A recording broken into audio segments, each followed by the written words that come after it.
Hi friends, she's gardening and വ്ളോഗ്സിലേക്ക് എല്ലാവർക്കും സ്വാഗതം. ഇന്നത്തെ വീഡിയോ റെഡ് ജേഡ് വൈനെ കുറിച്ചാണ്. ഈ ഒരു വീഡിയോ ചെയ്യാൻ കാരണം നമ്മുടെ ഈ പൂക്കൾ സീസൺ ജൂലൈ മാസം എന്നാണ് ഞാൻ കേട്ടിരുന്നത്. പക്ഷേ എനിക്കിവിടെ ജൂണിൽ മുട്ടിട്ട് തുടങ്ങിയിട്ട് ജൂലൈ മുഴുവൻ, ഓഗസ്റ്റ് മുഴുവൻ, സെപ്റ്റംബർ മുഴുവനും ഇത് പൂത്ത് നിൽക്കുന്നുണ്ടായിരുന്നു. നല്ല പോലെ തിക്കായിട്ട് പൂത്ത് നിൽക്കുന്നുണ്ടായിരുന്നു.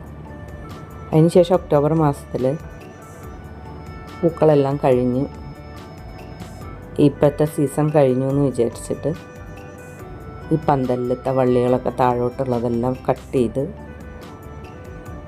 പന്തലിൽ മാത്രമാക്കി നിർത്തിയിട്ടുണ്ടായിരുന്നു. താഴെ ബോഗൺവില്ല ചട്ടികളുള്ള കാരണം അതിന് വെയിൽ കിട്ടാൻ വേണ്ടിയിട്ട്. അത് കഴിഞ്ഞ് ഒക്ടോബർ കഴിഞ്ഞ് നവംബർ ആയപ്പോഴേക്ക് ഒരുപാട് വള്ളികൾ അപ്പുറം ഇപ്പുറം തൂങ്ങി വളർന്നു വന്ന് ഇതുപോലെ പൂത്ത് നിൽക്കുന്നുണ്ട്. അപ്പോൾ ഇതിന് ഏതൊക്കെ മാസം പൂക്കുന്നുള്ളത് എൻ്റെ ആദ്യത്തെ അറിവാണ് കേട്ടോ. ഈ ഒരു റെഡ് ജേഡ് വൈൻ വീട്ടിലുള്ളവർക്കൊക്കെ ചിലപ്പോൾ അറിയായിരിക്കാം ഏതൊക്കെ മാസം ഇത് പൂക്കുന്നുള്ളത്. എനിക്കിത് കഴിഞ്ഞ വർഷം ആകെ ഒരു പൂവേ ഉണ്ടായിരുന്നുള്ളൂ. ഈ വർഷത്തേക്കാണ് ഇതുപോലെ മാസങ്ങളോളം പൂത്തു തുടങ്ങിയത്. ഇത് മണ്ണിൽ നട്ടു കൊടുത്തിരിക്കുകയാണ് ഡയറക്റ്റ്.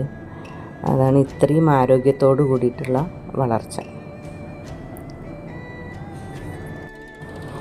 ഇതിന് നമ്മൾ ഫെർട്ടിലൈസർ കൊടുക്കേണ്ടത് ഏത് വേണമെങ്കിലും കൊടുക്കാം കേട്ടോ. ചാണകപ്പൊടി ഇട്ട് കൊടുക്കാം, അതുപോലെ ജൈവവളം വാങ്ങിക്കാൻ കിട്ടും, അതും വേണമെങ്കിൽ ഇട്ട് കൊടുക്കാം. പിന്നെ എല്ലുപൊടി, വേപ്പിൻ പിണ്ണാക്ക് മിക്സ് ചെയ്തിട്ട് ഇട്ട് കൊടുക്കാം. NPKയുടെ 19-19-19 1 ലിറ്റർ വെള്ളത്തിൽ ഒരു ചെറിയ സ്പൂൺ മിക്സ് ചെയ്തിട്ട് അത് ഒഴിച്ചു കൊടുക്കാം.